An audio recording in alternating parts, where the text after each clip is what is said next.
Good morning, welcome to Real Estate with Paul Renton at Keller Williams First Atlanta. Today I'd like to cover 7 silly mistakes that can be easily avoided when selling your home. Number 1 is price, and pricing too high. 90% of properties are searched online, and if you price too high, they're likely just to skip right past you. If you see a house in your neighborhood or even a neighbor sell before you do, and it's because of price, I would knock on the door and ask them to take you to dinner, because you've helped them sell their house. So it's a choice between whether you want dinner or your house sold. Pricing right is the number 1 mistake. Mistaking refinancing appraisals and appraisals in general for market value. No one buys at the appraised value, they buy at market. Market is what someone is willing to pay and what you're willing to sell for. So get a real estate professional to come in and give you an accurate comparative market analysis to show you your market value.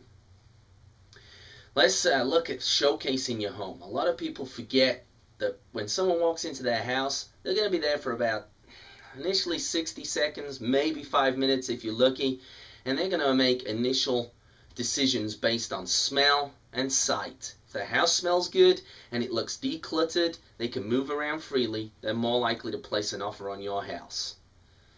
Using a hard sell. This usually comes in with for sale by owners, but I do see it when people are listing. If you're going to set some wiggle room or negotiation in your price, then guess what? You're setting up for negotiation.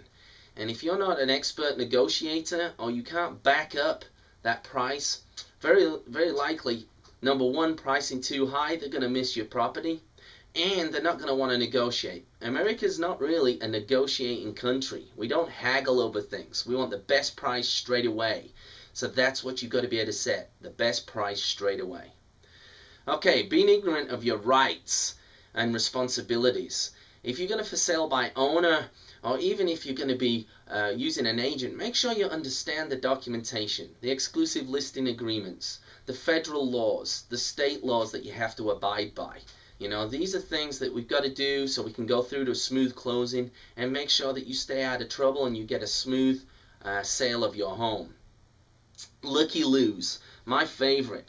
Usually happens in new construction where builders get excited and chase prospective buyers down the street. If they're serious about buying, they're going to be pre-qualified. And if they're pre-qualified, they're going to buy within the next 30 days. Most looky-loos are actually 6 to 9 months away from buying, and all they're doing is just checking out the market.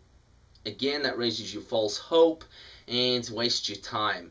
That's the purpose of a real estate agent, is to break down those people and find out who the looky-loos are, who the suspects are, and who the prospects are. Remember, your prospect is ready, willing, and able, and will probably buy in the next 30 days.